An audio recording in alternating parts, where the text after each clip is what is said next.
Hi guys, it's Martin here. Well, today I'm joined by David Paulden. How are you today, David? Hello, Martin. Yeah, very well, thank you. Thanks for having us on. No, fantastic. So thanks for joining us. Now, I just wanted a quick chat actually because you may have heard in the news today. Again, we've had another 60 illegal immigrants, or as I call them, criminals, coming over on a boat, and it's very concerning. I mean, this seems to be just ramping up all the time, and it always seems to be to get elevated this time of year. What do you make of this, David? Well, yeah, it's quite worrying, actually, isn't it? You know, if you think these migrants have come in, Mm, they haven't even made it to our shores. Our border force have gone out and picked them up and brought them into mainland Britain. mm, exactly. And it seems to be increasing all the time. But I guess the biggest problem, one of our biggest problems we have, is our welfare system, and it's that golden ticket, isn't it? I mean, what sort of stories have you heard about that they can claim and stuff when they actually get here? Well, you know, we've seen they get all the benefits, so they'll be entitled to housing, obviously, so they'll be put up in a house or temporary accommodation. Mm, And not to mention, we're all suffering from mass homelessness as it is in the UK, and we've got mm, our own problem to add to them. But you know, they'll be put in temporary housing. They'll get benefits for food and whatnot. You mm, know, and you know, we've already seen this with the EU migration, Martin. You mm, know, a study by Migration Watch UK, yes. EU migrants in the UK, they claimed more than 4 billion a year in benefits. They received more welfare than the average UK citizen and paid less tax. You know, so it is the golden ticket, isn't it? You know, people must It look at is. this country and think, wow, what do I Mm, need to work for? I don't yeah. need to buy a house. I can go to the UK. In fact, let's jump on a boat. We haven't even got to go all the way. They'll come and pick us up and bring us in. They get the red carpet in, just be picked up. But that's another thing that you mentioned though is quite interesting because it's quite a serious factor that these people are risking life and limb to get over here, and as we've seen in the Mediterranean, many have drowned. But when they see this golden ticket at one end, they're obviously going to have a go at having a chance for a decent life. But we should not be encouraging them. I just think it's completely irresponsible. And we've seen Angela Merkel; she just welcomed all those people in, and they don't have or understand the consequences that this has on infrastructure, like the doctors and nurses. And it's these lefties as well, in the same breath, are complaining that they don't have the resources because there's not enough funding, when it's absolutely nothing to do with funding. It's purely to do with the resources that we don't have. But can you see anything being done about this immigration problem, David?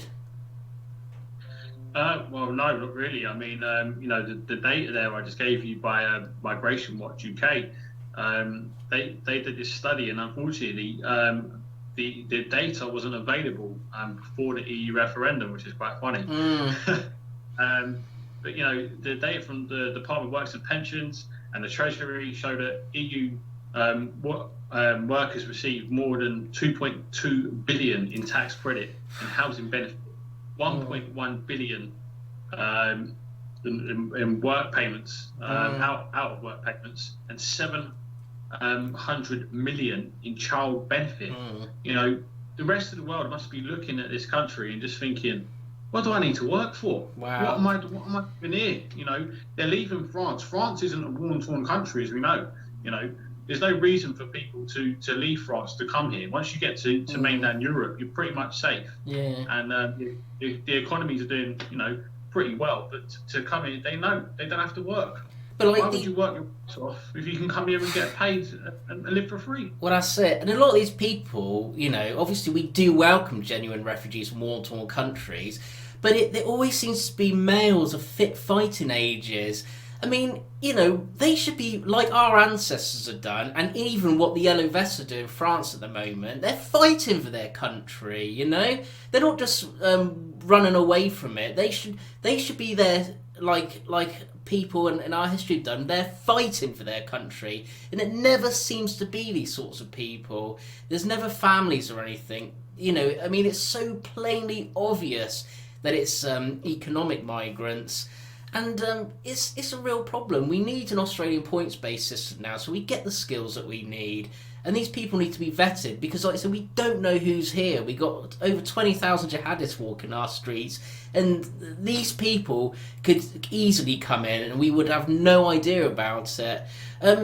Just before the show, actually, we was having a little chat, weren't we? And you had a good idea about what lefties should do if they love their mass immigration, because as we know, immigration's a positive thing, but mass immigration is devastating. But yeah, I quite liked your idea, actually. If you could just elaborate on it. Well, the idea is if you're pro mass uncontrolled immigration, and you don't like borders and whatnot, then quite frankly, you should be paying more taxes. We've seen this huge black hole that's hit the UK through the EU migration alone. People sending their benefits home and building houses. We've seen this across the board, story after story. And we've got this huge black hole now where the money's just gone to another country. We've been given. So if you're pro mass immigration, if you're pro open borders, then you should pay for it. You should pay an extra 10 or 20% on your taxes. Sounds fair to me. You're bringing more and more people in. We've already got serious problems with our own people, with homelessness, and we're struggling. It is, and people have had enough. But if that's what you are, then you won't mind paying for it. So the likes of Lily Allen, she could chip in a few million that she's made. She won't mind, will she? No, and Gary Lineker, my favourite crisp packet salesman, he's got a big mouth. He could certainly contribute a few quid. Jeremy Corbyn, he's worth about 3 million apparently. He wouldn't mind throwing 2 in, would he? He's a socialist. Exactly. No sharing's care. Exactly. Like you said, put your money where your mouth is. That's what they need to do, isn't it? Exactly. Because they seem to have all these great ideas. And, we've put up with so much abuse over the years just for simply bringing the discussion of immigration to the forefront. But I mean, is it law? It's going to be against the law soon, is it not? To actually criticise immigration, David. Yeah. So basically, we've already seen that, haven't we? They start off with all the name calling. They call you a racist. They call you a bigot. They call you a Nazi. They call you every name under the sun. And when that doesn't work, they shut you down.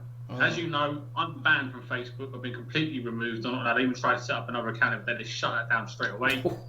They silence you. Yeah. If you speak in a negative way, you'll get silenced. We've seen now the UN Global Migration Pact, which was signed by Theresa May in December last year, which basically, part of that agreement, they want to extend the definition of hate speech and criminalise the criticism of migration. So if you openly criticise immigration, you'll be breaking the law. So you won't even be able to speak about it. You won't even be able to speak about it. Freedom of speech is gone. I mean, this is the road we're heading down. It's a bumpy road, but very much so. It doesn't look like a very good journey, Martin. It isn't. And the bottom line is, we were never ever asked if we wanted this. This was in nobody's manifestos on being elected or anything. We were never asked. Like I said, we welcome immigration, but mass immigration is devastating. Now, I want to thank you very much for coming on tonight, David. Hopefully we'll catch up again soon. And I just want to thank everyone for tuning in. We'll catch you later. Cheers, Martin. Take care.